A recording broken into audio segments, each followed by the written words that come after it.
Lahat ng magulang ay naghahangad na matuto at makapagtapos ang kanyang anak sa pag-aaral. Bilang magulang, ginagawa mo ba ang lahat?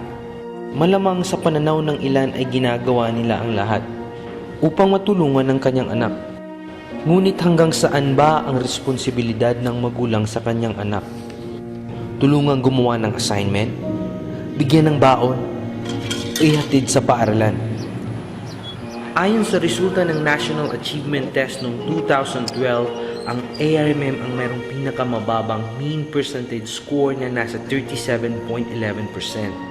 Ayon kay Secretary Culayan, bago pa man siya naupo bilang Secretary ng DepEdArch, ay malala na ang sitwasyon ng edukasyon sa ARMM. Sa ngayon, medyo tayo, no? We are really trying our very best to cope up with the other regions. Alam naman natin na nung naupo tayo, or rather for the past years, talagang deteriorating, if not already deteriorated, yung status of education in the ARMM. Because aside from the shortage of teachers, nandyan yung ating kakulangan sa classroom, textbooks, school furnitures, and all of these things are contributing to the low performance of our students in the NAT.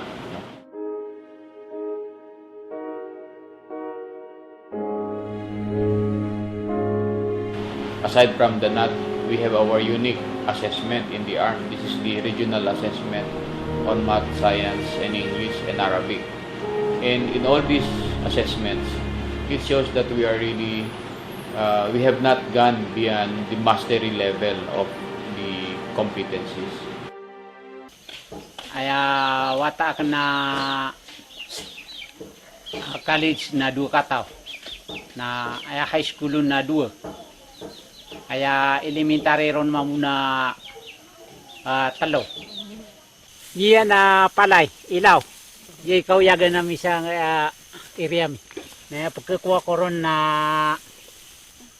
porte sak da si ko namulan na pagkalibatan daw tumanit ka pagkalibatan natin palagunin.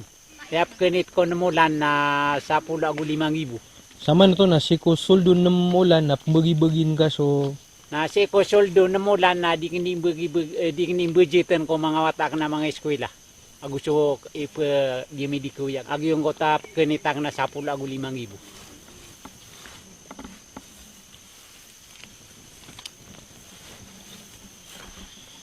Madula ka pa sa inyo kalong pagkado niya pa sa dino mo.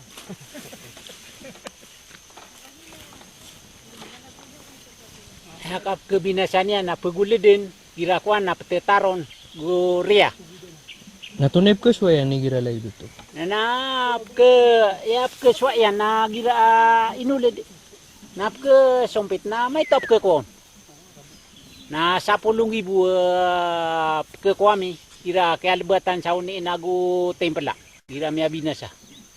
Na nora sa gira miya sugat kamya panguran nagiangara namin na pelapay na kigil cumang ilaw mi kebinasa so ilaw lekda pa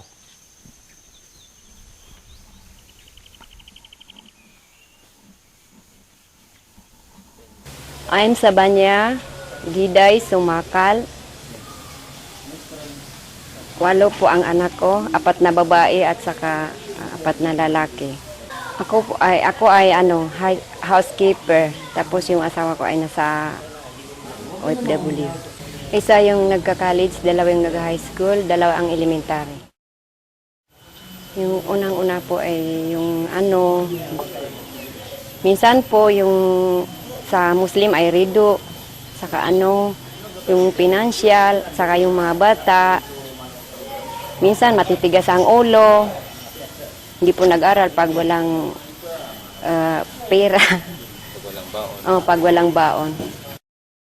Ilang taon na po yung asawa niyo sa abroad? 7 years. 7 years. Tagal na po. Ma'am, kumusta po yung pagiging nanay at tatay sa mga anak, 8 anak ninyo? Na ikaw lang mag-isa.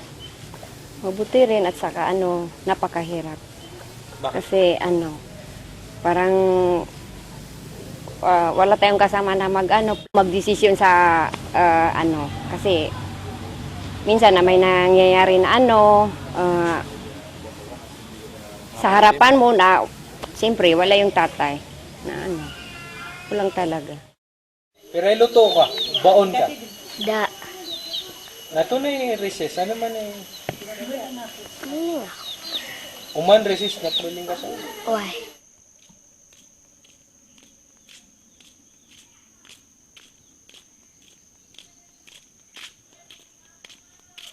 Naso kapag study, ano man eh kuan ko kapag study, gira-gagawin. Solar.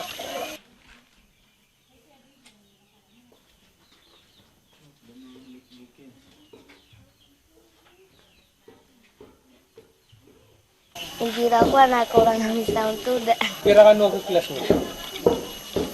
35. 35 na lango ka nung makaw. So mga po, dahil na ito na yan naman ka po. Kwan. Please make it principal. Ito na yung mga libro dar ka. Lang nga mga binasa. So libro nyo na mga binasa. Ito na mga libro. Sayang. Math, awin, English. Apirati man ni libro ni matatagusan. May tok. Lang na anay ka dua kanumber. Dua kami apo besar ko rebro. Natunay pidi ni ron sigo kapag assignment. Iba to share ka po iga sa libro na ano man na pidi yan. So, classmate ka. Doon nagsasto. Keperon. Ko libro mo. Adi, kapinian sa libro. Oy. Tumunakan na makuha kami sa rebro. Bangko, building. Para makapiyay sila. Ang kaugupi sa mga pagdapupils. Kumusta yung pag-aaral mo? Okay lang po. Mabuti naman. Magaling ka ba sa classroom? Medyo po. Pang ilan ka kasama ka ba sa honor roll? Opo. Honors list? Opo. Pang ilan ka? Pang-apat. Pang-apat ka nung grade 4 ka. Opo. So, ibig sabihin matataas yung mga grades mo. Opo. Ilan yung average mo? It is 5.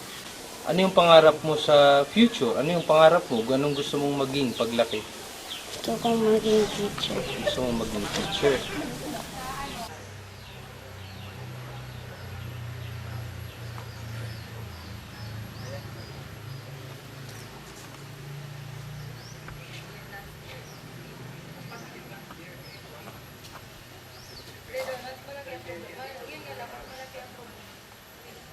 Nakaka-apekto sa amin is lack of books.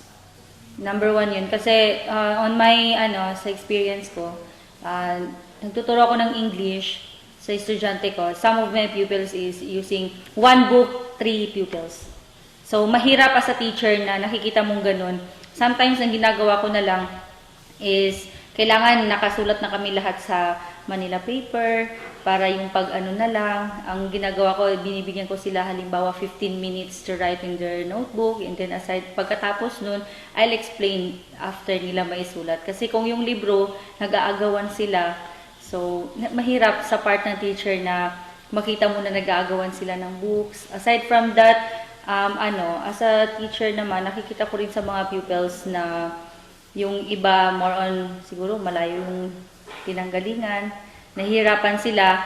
So 7:30 tapos na yung flag ceremony namin, yung iba 8 o'clock nang dumarating. Sa higher grades, hindi kompleto yung chairs namin. So kahit sira na pinapagamit pa rin namin as long as may maupuan lang. Meron akong estudyante, nagdala na lang siya ng sarili niyang upuan para naman hindi siya nakaupo doon na parang teacher siya sa likod, nakaupo sa teacher's table para may magamit lang. So, yung iba kasi, kahoy yung upuan. Ang disadvantage kasi ng kahoy, may hangganan. Oo, masisira siya. Kaya magigewang-gewang yung upuan niya. So, nasisira. Classrooms namin, ang gamit namin ngayon is yung bigay ng pamana. Isa para sa community, at saka isang building with 3 rooms. So, isa ako as a teacher na gumagamit ngayon ng isang rooms ng galing sa pamana project. So, okay naman yung room, malaki, pero ang comment ko lang kasi is yung jealousy namin, hindi siya Hindi tama ang haba para sa window. Yung doorknob, ang daling masira. At saka, ayun lang, yung doorknob. Kaya yun, ang ginawa ko, inalis na lang doorknob kasi kaysa sa matuluyan pa, nilagyan ko ng padlock para hindi na nila masira. Yung aga ninyo ng pagising, mas agahan pa ninyo. Kasi hindi pwedeng yung school ang aantay sa inyo. Kasi kayo ang mauna sa school. Yun yung na-advise ko sa kanila, sa advisor. May isang estudyante ako, malayo yung school nila. What I mean is yung residence nila. Then, mayroon pa daw silang nadaanan na monkey, kasi nakaharang daw sa dadaanan nila. Tapos, pumunta sila sa school, umiiyak siya, and then, tinanong ko kung anong nangyari, ba't umiiyak? Akala ko may nakaaway or something, what happened. Tapos yun, sinabi nila, ma'am, kasi may unggoy kaming nadaanan. So, bakit ganun? Kami naman, malayo yung sa amin. Pero kasi, ma'am, ayaw ko naman magliban ng klase. Kasi, running for honor roll. So, ayaw niya rin na yung, attendance niya ang magiging dahilan para maalis siya dun or magbaba yung, ratings. In the learning of the pupil, this education can have this hindrance, like of the livelihood. Yung mga, kaya alam ninyo na ang mga tao dito sa Tukalinag are all farmer. Some, but not all. So, their children cannot be afford to have the expenses in their school. Still, because they are very interested to the pupils, although they have no enough supply of food, enough supply of what they need, they're still going on to school.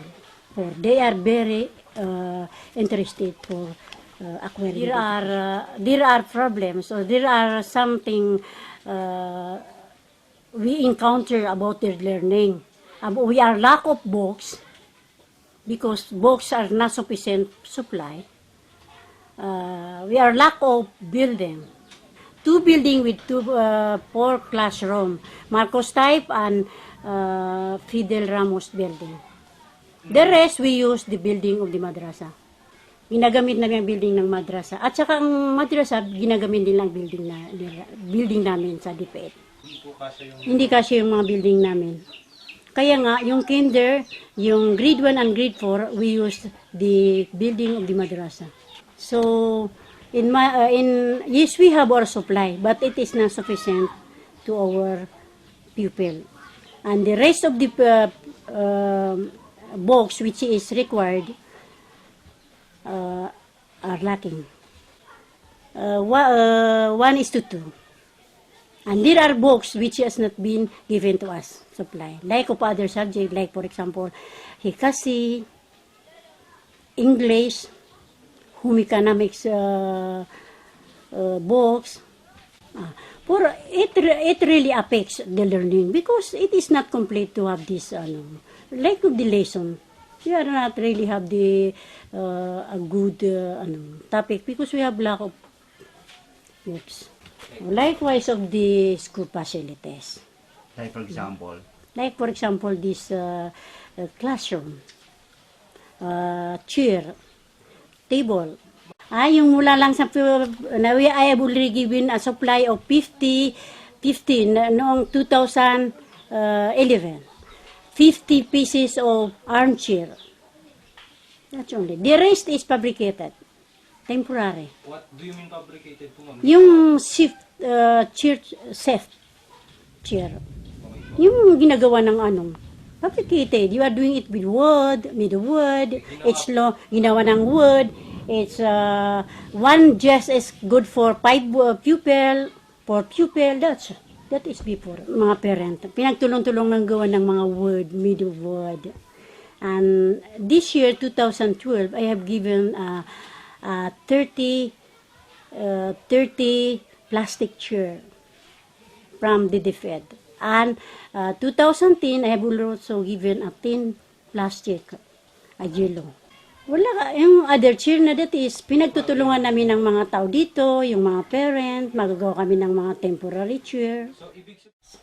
Like for example, the problem I have here, I have home economics. There is no building. It is mixed with some classroom, grade 5 and grade 6. Another one is the kindergarten. That is the best, the foundation of learning of education. Another one is like of the computer. We need to have a computer because that is one way of having the good education of learning. The BEM have given me like of this repair of the window, hand washing facilities, the desk, but there is no building. That is very important for us. I need now, if ever that I have this building, to have the conducive learning of the pupil, that it will not hinder us. Automatically, it will hinder the learning because you have the conducive classroom. We are borrowing the madrasa. You know already that I have only 7 teachers. I have no subject teacher. You know, yes, it will be able to affect the learning of the pupil. Since that, like in grade 6, there is no subject teacher. It's full on the grade 6 like Janisa Gandamaser and Alamina Gandamaser. They have no subject teacher. We have a subject teacher like Norhata. She only hold the. Although I am no teacher, but still I am improving my performances and improving my area. Just after the to flee the good education in the future. So if ever there are some for the future, I can have. Today, I am preparing to have the classroom for computer because I am eager to have that. Because you know that whenever we transfer to another place, that is the very important to have the practices of technological education. Yung mga bata naman, okay rin naman. Pag mayroong mga competition, lumalaban din sila. Pero when it comes sa hindi maintain yung yung mga grades, yung points niya, yung percentage nila may naga-increase minsan sa maths, yun. Pero so far, mas maganda naman ang resulta. Yung mga absenteeism kasi nila, minsan kasi sabi nila, kakulangan ng pera, kaya minsan nakakatulong sila sa mga magulang nila. Siguro baka kulang din yung suporta ng mga parents nila. School building namin, okay naman din. Okay naman yung dumayan. Mayroon kami mga bagong constructed building. Pero ang problema lang namin, yung rehabilitation, talagang nasisira din yung mga part ng mga school. Yung luma na ba? May yung mga kisame, dinadaanan ng mga ulan. Yun ang mga problema namin dito sa school namin. At saka kulang kami ng mga upuan.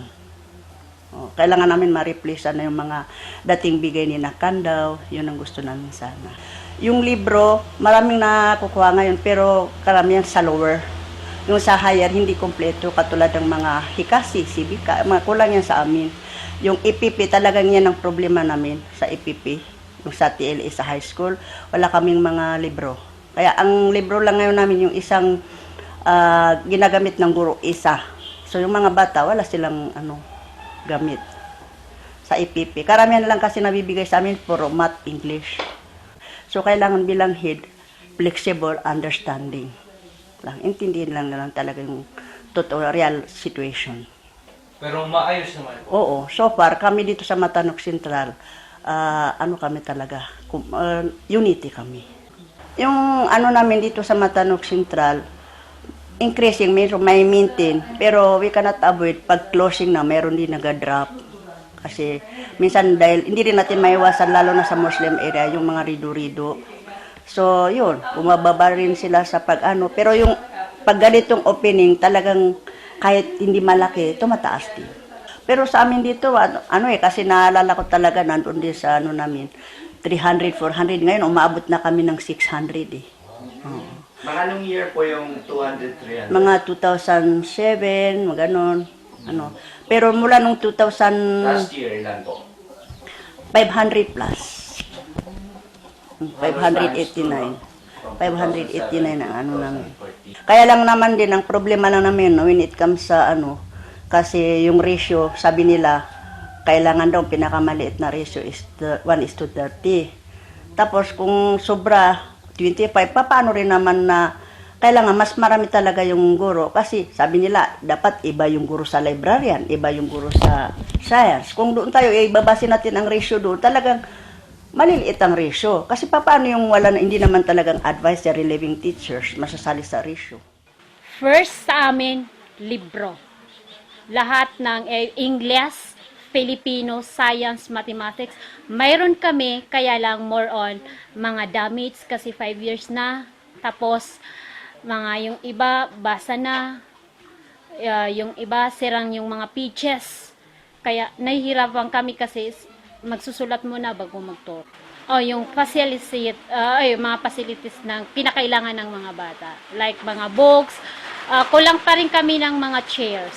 25 yung bangko ko, pero kulang pa rin yon. Yung iba, ginagamit nila walang armchair. Personal upuan. Kulang kami ng 4 na buildings.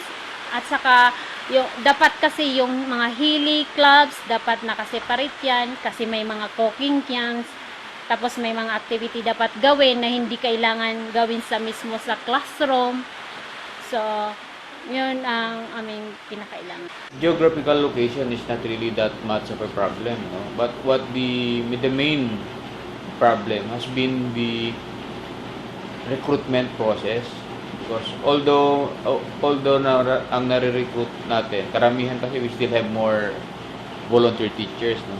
Especially in the rural areas. And even those let passers, if you conduct an interview or a rigid interview, siguro mahihirapan tayo maka-hire, no, or kung mayroon bang tayo ma-hire, like just take the case of our ongoing interview of the applicants from Maguindanao. We have around 500 applicants, and based on the performance of these applicants during the teaching demonstration and panel interview, on our assessment, we will be strict. We can only hire about 40% of the applicants. And all of these applicants are already let passers. Because I have been repeatedly saying that this has become a cycle in the army. If you are a parent in the army and you have about 10 children and 8 of them are very good, you will send these good, bright children of yours probably to Cebu, Manila, or to take up nursing, radtech, computer science, engineering, and maybe law or medicine, no? And the two na walang gaanong talento, hindi masyadong bright, no, the poor students, ito yung iiwan mo diyan sa Marawi, kukuha ng education course, no? At siya na rin yung magtuturo pagkatapos. If we don't continue this cycle, talagang magde-deteriorate yung ating education sa AR. Ang common kasi to sa lahat ng sa lahat ng ating division yung problema na to, no. All applicants have been complaining about palakasan system, no? So kahit hindi gaano karunungan, mai-employ. Tapos yung marunong naman ay yung ang hindi mai-employ. We are very happy to tell you the story that, for example, in the about 500 applicants from Maguindanao, we noticed that a good number of these applicants actually came from private schools. Now, they have been teaching, some have been teaching for 8 years, the others have been teaching for a year or 2 in private schools, and they are now applying with us because they are now competent, or they have put their trust on this department na wala na yung palakasan system na yun, and they have the better chance of being employed. Ang una-una natin dyan sa recruitment process, halimbawa, hindi tayo nag-a-admit ng application, nag-a-accept ng application ng hindi let passers. This is one of our commitments to DepEd Central and under the Hataman administration. It's his personal commitment, no, to the national government. Aside from that, by way of DepEd Central has this English proficiency test requirement. You know? We have that here is the teacher assessment competency examination. It's a psychological examination as well as a English proficiency test for us to determine kung sino sa mga applicants ang talagang may pusong maging teacher. After taking the assessment examination, they have to pass through panel interview and teaching demonstration. And yun nga ang sinabi ko, na out of the 100% applicants, if we are going to be strict on the results of the teaching demonstration, we can only hire about 40%. Or rather, only 40% of the applicants can really teach. So, ibig sabihin po, sa pananaw nito, ang unang dulo ng problema ng mga single mga parents, dapat ayusin mo na yung mga guro. Yung mga guro. We can start siguro if the CHED could be strict, no, in their supervision of institution of higher learnings, like yung mga colleges offering education courses. Siguro mas mai-improve natin ito. Because the problem of education in the ARMM is not just the problem of DepEd, it's the problem of all the residents of this region, that we have to really work hard in unity to ensure that we are able to deliver quality education. Kasi lahat naman, stakeholders lahat yan eh. The barangay officials should report to us kung sino yung teacher na hindi pumapasok on time, or rather na hindi talaga pumapasok sa school. Sir, sa natitirang panahon natin sa region, papasok mo ba? Sa mga ano man maging program, ano po yung mga future plans natin sa natitirang oras? And then, sapat po ba yung oras natin ngayon para kahit pa paano solve natin ito? Ang porsigido kami sa paghahanap talaga ng ghost schools, ghost students, no, ghost teachers. Yung ghost teachers na wala talagang appointment pero nasa payroll, wala na yon. No?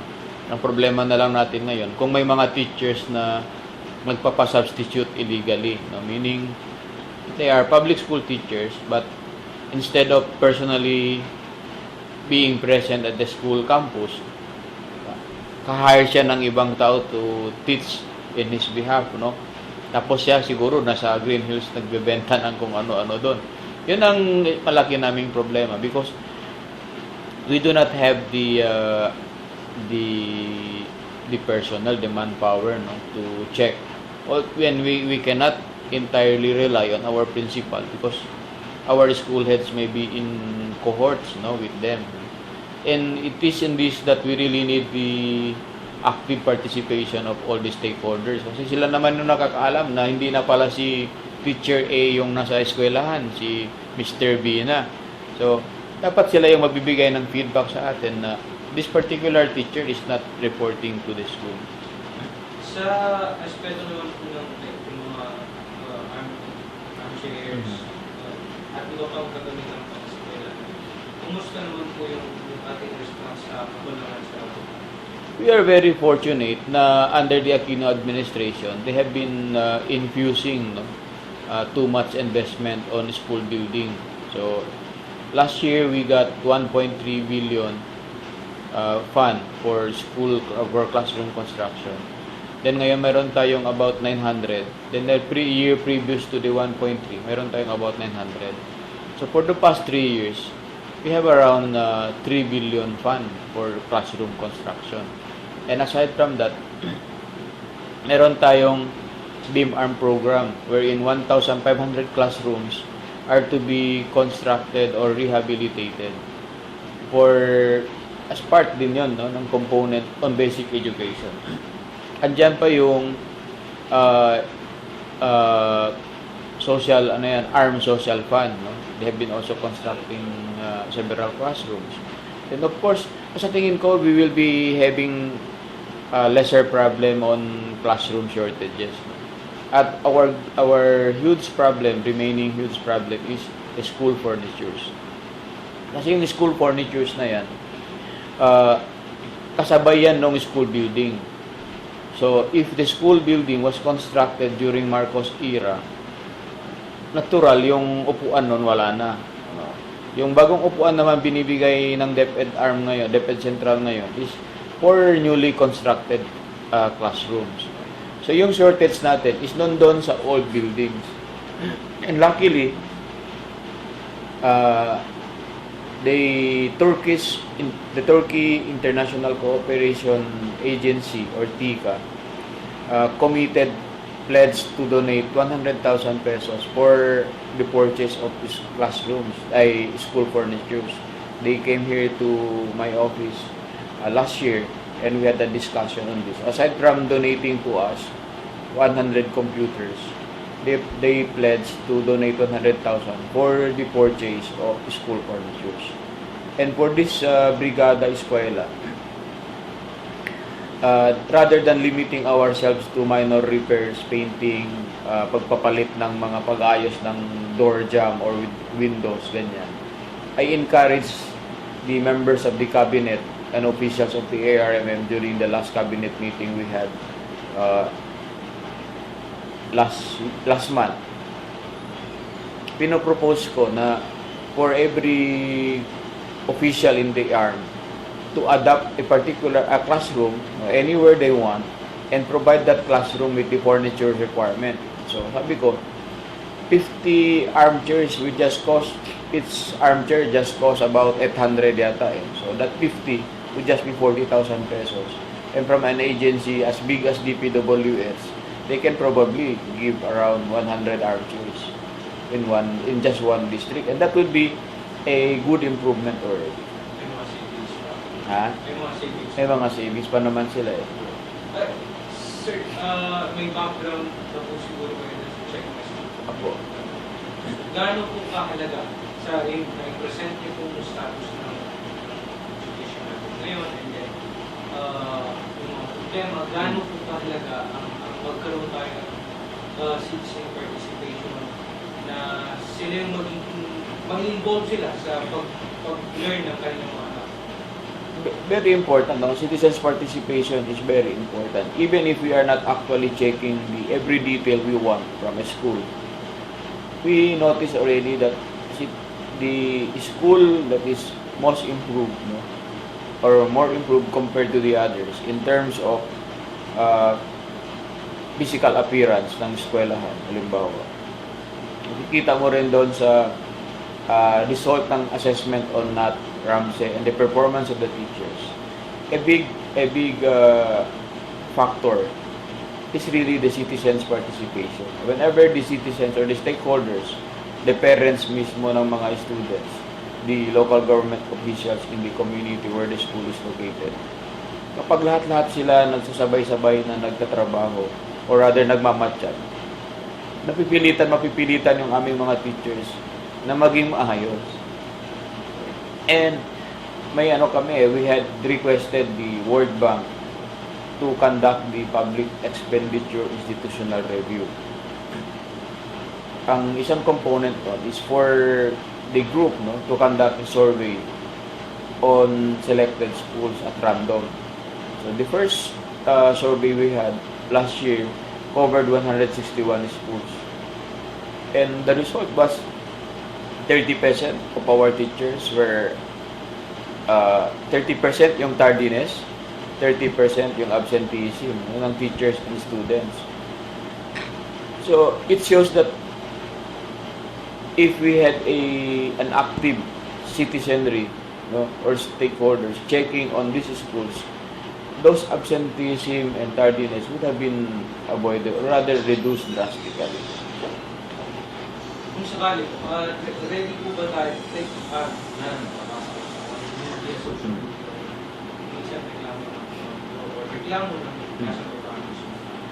ready po ba tayo sa taas, like sa region or yung sa division level, na tanggapin ang magiging ng nasa mga, or ready ba yung papalit sa inyo, ready po ba ang DepEd mismo na DepEd Arm na ready po ba silang tumanggap ng reklamo na ganun ka, like kung ganun karami ng reklamo? Sa atin I think yung readiness dapat ando doon, no? And on my part and on in behalf of my team, we are prepared, we are ready, we are willing, and we are even inviting, no, complaints, any complaints regarding the department, so that we can ensure naman yung ating delivery ng ating services, no? And if we are going to close our ears and eyes to these problems, we cannot solve them, and we cannot assume, no, from the region that this could be the problems in the different schools we have, no? So the best way really for us to know what these problems are is to hear from the stakeholders themselves. Kaya nga nagpaparoon kami ng survey. Actually, even before the PEIR, we have already designed, no, copying from the experience of Bicol, yung Naga City, naggawa sila ng survey na lahat ng schools mo. And I think if we can implement that in the region, in the ARM, of course, and we are looking forward to a partnership with Check My School, no. Talagang we will know kung ano talaga yung problema in a specific school. We can do a precise intervention rather than yung at random lang, hindi mo alam na baka bigay ka ng ano-ano tapos hindi rin pala nila kailangan. So like, take the case of an ordinary and a very important resource requirement in a school is yung blackboard. But the last time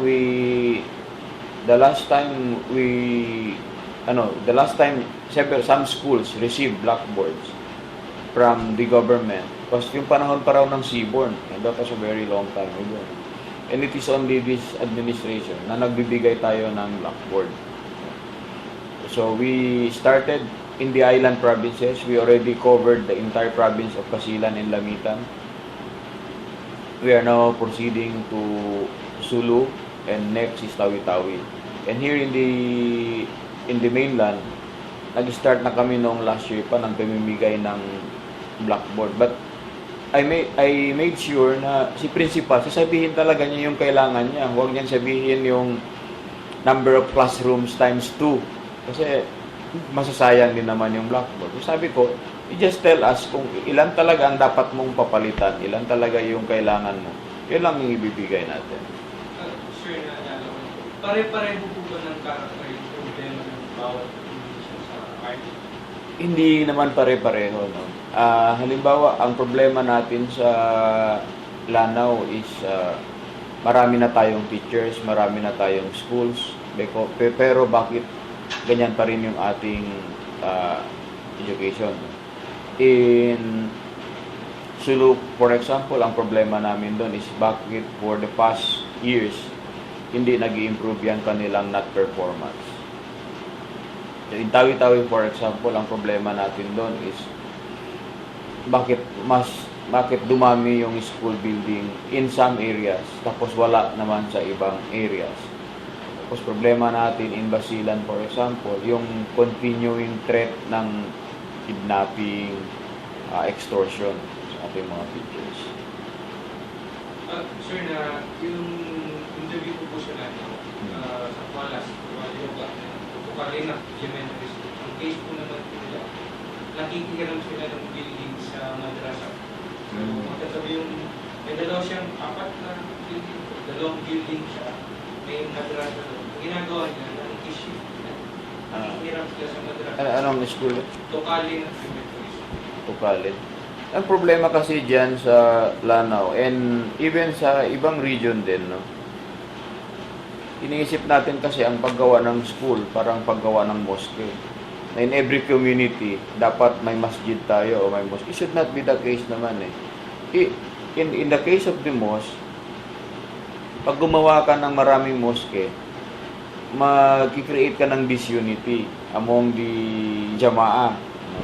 Kasi hindi na sila magkikita frequently in one place. The same with school. Kapag ginawa natin yan, maraming maliliit na eskwela, it will even contribute to the low performance in the NAT. Kasi wala na yung, hindi masyadong maganda yung competition among the students and among the teachers. Kasi halimbawa, in one school, you will create, most probably there will be just one teacher wonder, no? Hire siya ng volunteer teachers kasi nangangarap siyang maging principal or school head ng teacher na yun, ng school na yun. It should not be the case. The trend should be for us to improve our central schools, no? Para yung magagaling na teacher doon na sa central school, yung parent, if you're a parent, you will be forced now because you want a good education for your children to send your children to that central school in the municipality rather than doon sa halimbawa sa Tokulin Elementary School. Where will you send her to one school sharing building with a madrasa? If there is a private school, there is a central school na kompleto ng library, kompleto ng textbooks, ng equipments. Oo nga, yung mga stakeholder, yung mga parent, magtutulungan sila sa akin, yung paggagawa ng mga desk, I request them to that, to help us.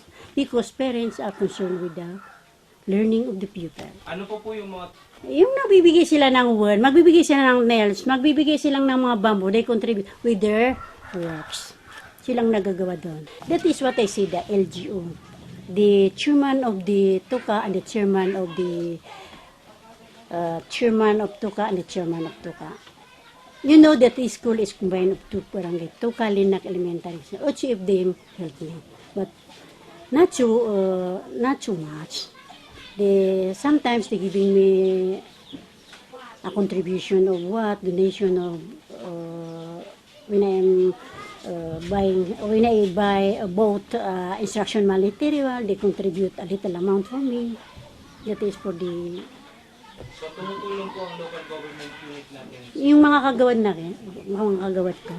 Yung sa kay Mayor, yan mga tire pot, yan ang ibinibigay niya sa amin. I lead my children to acquire education, knowledge.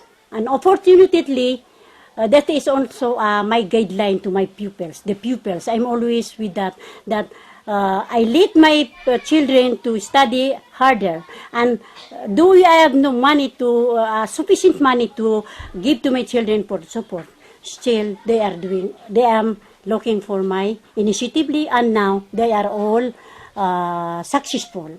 The 9 children are already successful. So, meaning to say, I do have to, I believe that this education is very important and it will change all over your life. It prolong your life as a good, mabuting kabuhayan.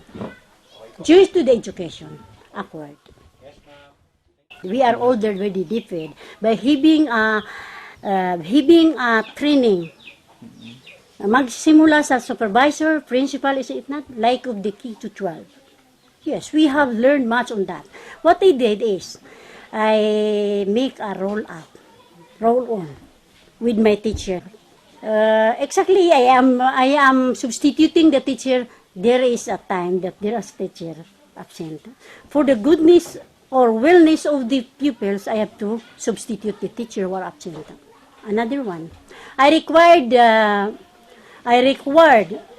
each of the level from grade 1 to grade 6 that whenever there are pupils who have not read, not exactly a non-reader, they are not past the reader.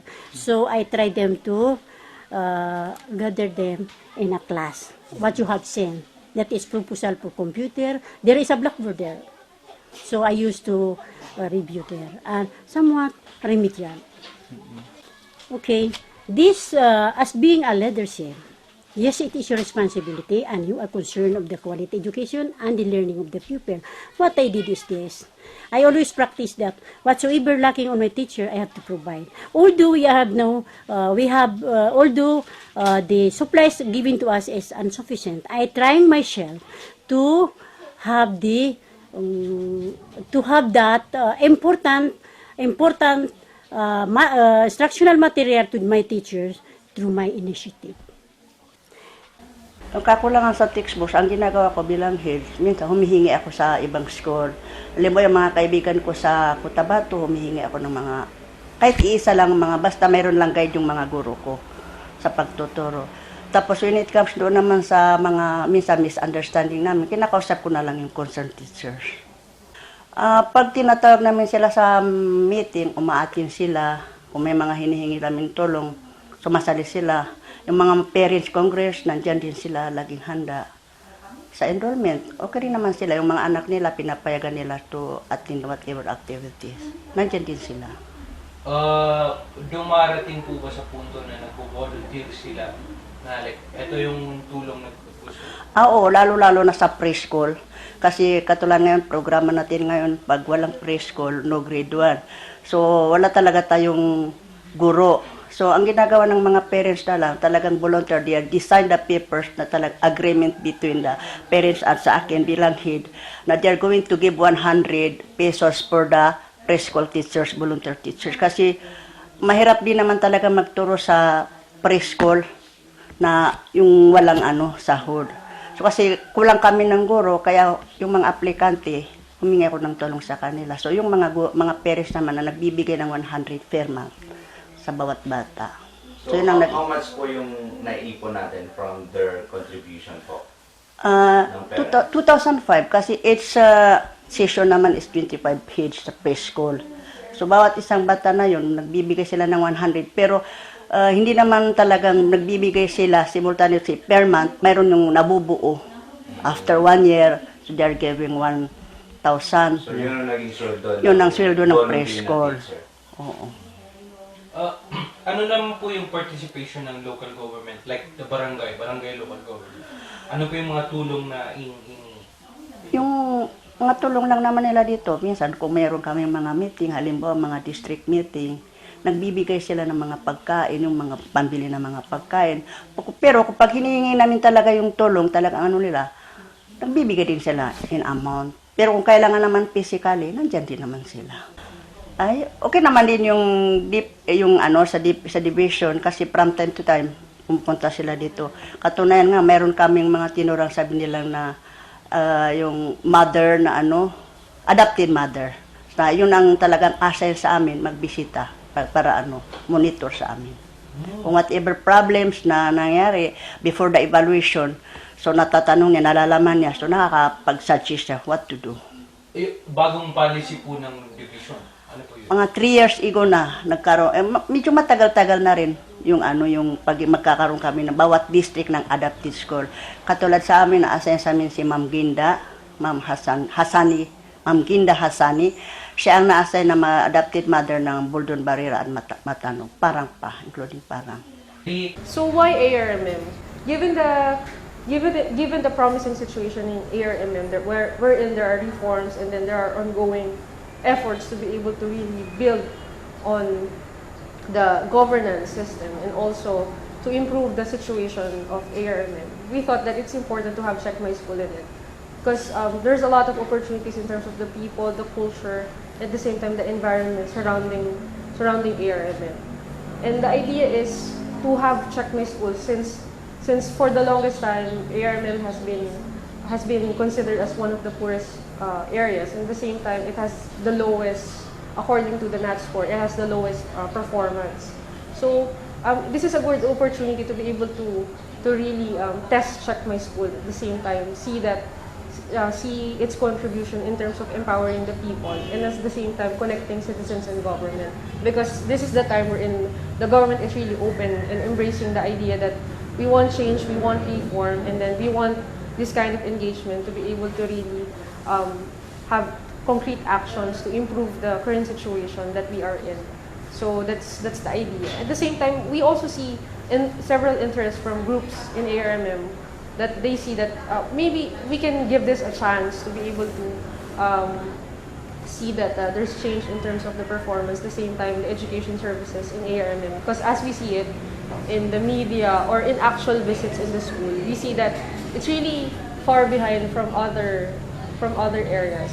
We see a lot of opportunities in here, particularly because the government itself is really willing to be able to entertain this kind of initiatives to be able to improve the education service delivery. At the same time, entertain feedback from the citizens. So we really encourage everyone to be able to send their reports if they see any issues or concerns within their community. Because it's really an important, the Check My School, the value of Check My School lies more on the citizens and government being accountable to each other and being able to be transparent in the transactions. Actually, Midsayap is known for its war zone area. And in fact, every year nagkakaroon ng giyera doon sa Midsayap. And one of the affected area is yung Barangay Rangaban, which is situated on the north part of Midsayap. Right after the Check My School conducted the updating data, it was found out na ang daming kakulangan doon sa Rangaban Elementary School.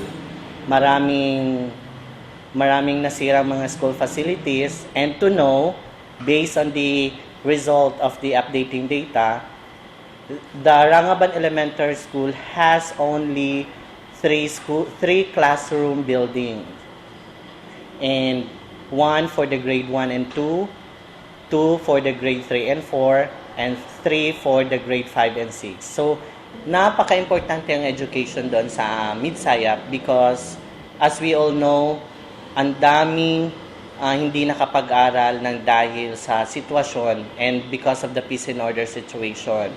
Maraming mga batang nagtatrabaho sa bukid instead na mag-aral, and instead na mag-aral sila sa silid-aralan, ang ginagawa ng mga bata doon is natutunan nilang humawak ng baril. Hindi na sila gaanong nakapag-aral ng mabuti dahil nga sa peace and order situation. Through the initiative of the Check My School, natulungan ang Rangaban Elementary School na ma-recover yung mga estudyante, yung mga bata na bumalik ulit sa pag-aaral. Ang nakakaganda kasi ng Check My School with this kind of advocacy na nabibigyan natin ng opportunity na mag-usap yung local government unit ng Midsayap at saka ng DepEd officials, which noon hindi yan siya nangyayari because of the different principles na meron ang isa't isa, and they became so dependent with each other. So medyo nagkakaroon ng conflict between the two agencies doon sa amin. And ngayon, with the help of the Check My School, nabigyan natin sila ng chance to talk. As a volunteers of this Check My School, we believe that no man is an island. We need one another and we need the help of each other. So ngayon, nagtutulungan yung DepEd at saka yung local government unit ng Midsayap. We all know that there are a lot of investments in ARMM even before and up to now. So Check My School can be a good initiative by which we can verify if the projects were really able to deliver results, or eventually evaluate what has been the outcome after the years of being able to really invest in such projects. Not just in the ARMM, but also in other areas. We have seen that a project like Check My School has been valuable in terms of seeing if the plan was able to execute the intended results that it wanted. Well, we are so happy because the government of ARMM, starting from the regional government of Mujib Hataman, and also the DepEd ARMM by Secretary Kulayan, at the same time Asik Nur Saada, they were very welcoming, and then they were really excited to have this kind of project in the area because they see that this is something that is really needed in ARMM. We are really happy to know that the ARMM is really open to such initiative that allows citizen engagement in the education of governance. The value of citizen engagement in education governance is essentially because they are the taxpayers who they are the taxpayers who contributed the resources to the government. So it's important that they also check it's also important that they have a say on where the government is really spending that money. That's one. The second one, it's also important for the citizen to be involved so that they know that they have inputs in terms of, so that they have inputs on the allocation of the government resources. say for example, the needs are this, then the government can be able to provide that since they are involved. The third one is that you also empower the citizens as you involve them. So they have a say. They can demand what they need. They can demand that these are the things that should be addressed. So it's important to involve them because it's a way for you to build the community, having the government and the citizens who are the beneficiaries. Education is a basic right. So it's important that the people who are beneficiaries of that are engaged in terms of governing the education. Check My School is in the business of promoting social accountability and transparency. That's why we made sure at the start of the project in 2011 that there is a partnership between the Department of Education, local governments, and of course the ANSA East Asia Pacific, wherein the Check My School is launched. So the idea is that we have a formalized agreement with all of these entities, the government entities, the Department of Education, the local governments, for them to be able to really be accountable. At the same time, open up their information to the citizens through Check My School.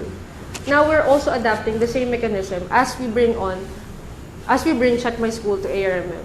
Especially now that there is a Bangsamoro transitional government, we believe that this kind of change in ARMM will bring more results since there are a lot of moves to be able to really make the government more accountable, transparent, at the same time participatory. Ang advice ko sa kanila na wag muna mag-asawa. Magtapos muna. Wag ninyo akong gayahin na nag-asawa agad. Pangarap ko po na makatapos ng pag-aral yung mga anak ko para po matulungan nila ang mga parents nila, para maihawon kami ng kahirapan, mapag-aral nila yung mga kapatid nila. Sinabi ko po sa kanila na mag-aral sila para makakuha sila ng trabaho at saka yan ang maipamamana ko sa kanila. Okay, so mga watakan na para makapasad sila na kayo gupanak wirang ko mga arira na kapagkaya improve. Kakagiso kapakaswa sa ilmo na giti kapagkapya no kapagingid. Nag-upagkaswa so mga watapag kumanan sa ilmo ira.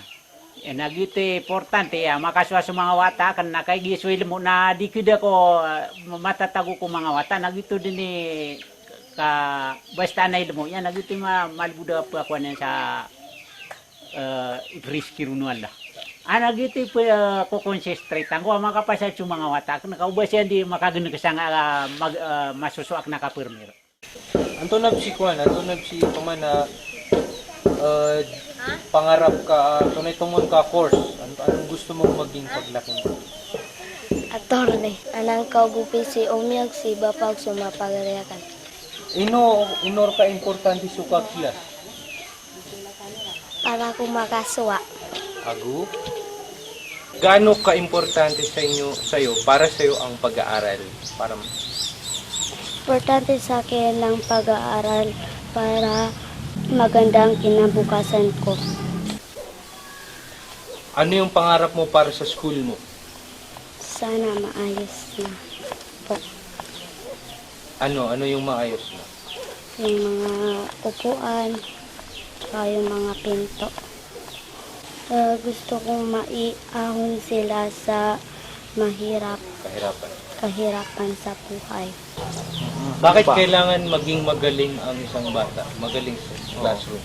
Para makuha nila ang pangarap nila at makatapos mag-aral. Para mataas yung grade?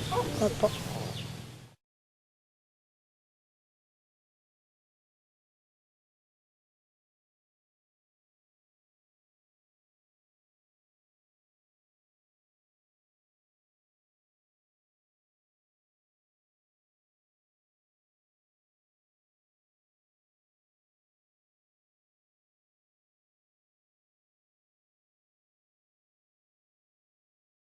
So, ang pagkakaroon ng edukasyon naman, talagang napakahalaga yan. Kasi, yan ang masasabi natin pamana ng ating mga magulang na hindi mawawala kailanman. Kung kahit saan man tayo, kung mayroon tayong edukasyon, maaari natin gamitin para sa pang-future life natin. Bilang isang guro, pinakamahalaga sa pupils, hindi lang sa pupils, hindi lang sa teacher, sa lahat ng tao, ang edukasyon ay mahalaga sa tao para maiwasan natin ang isang ang isang pagka-inosente. Ang isang bilang isang guro, kinakailangan love your job, love your pupils, kasi pag mahalin mo yung trabaho mo at saka mahalin mo ang ang mag-aral, talagang madali kayo magkakaintindihan dahil concern ka sa kanila. Madali nila maintindihan kung ano man ang dapat mong ituro sa kanila. So, because of that, siguro maganda yung pagtuturo namin dahil hindi naman sila pumapasa kung hindi effectivity yung pagtuturo namin. Kahit maraming problema. Okay. Sa facility. Hindi pa na, kumbaga, hindi pa hanggang dito yung pangarap namin maging ganito yung school namin. Pangarap namin magkaroon kami ng isang magandang at magandang building kasi kailangan dahil para matuto sila. Pinaka-importante kasi yung mission ko kasi sa classroom ko, totally change the behavior of the pupils. So, kung ano man ang hindi magandang ugaling natutunan nila sa bahay, sa school, kailangan introduce namin ng magandang, yung 14 traits na behavior, kailangan matutunan ng bawat pag-aral to change the totally behavior of the pupils. Sobra. Siguro kung bibigyan ko siya ng ratings out of 10, nasa 10 siya. Kasi especially dito sa ating rural area, hindi lahat ng parents nakatapos. Hindi rin lahat ng parents mamamatay sila na may ipapama ng lupa sa anak nila. Pero yung education, kahit sino, never makanakaw yan sa kanila. Yan ang paulit-ulit kong sinasabi sa kanila. Sabi ko, kaya nga ako, kahit umulan man o uminit, kahit magbagyo, pumapasok kami sa school. Kasi walking distance lang ako dito sa school eh. So, no reason para sa akin na hindi makapasok ng school araw-araw. So, yun ang sinasabi ko sa mga estudyante ko. Lugi kayo kung kayo ang hindi papasok. Dahil ako, as a teacher, nandito pa rin ako. Gagraduate kayo, tumanda kayo, baka magiging ka-co-teacher ko rin kayo. Kaya nga, ina-advisean ko sila na ayusin. Kasi hindi lahat ng guro nagtuturo ng tama. So, kapag may guro naman silang maka-encounter na nagtuturo naman talaga ng tama, sana gamitin din nila. Mag-aral sila ng husto. Kaya, proud din ako na yung estudyante na galing sa amin, pag naglipat sila ng high school, nakikilala sila. Tapos tinatanong sila kung saan sila galing na school. Siyempre, galing sa school namin, halimbawa, proud na proud kami na yung dating estudyante namin, alma mater niya ito. So, kilala naman siya sa ibang school pagdating sa high school. So, education talaga is yan ang pinakayaman natin, lahat na tao.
pwedeng dapat mabago yung pananaw ng mga parents na Dapat yung ating mga parents at saka yung mga estudyante, lahat tulad nating yung ating mga kabataan na if they really want to help us, the ARMM and the children of the ARMM, yung magagaling sana, magkukuha na lang sila ng education para matulungan yung ating mga kabataan.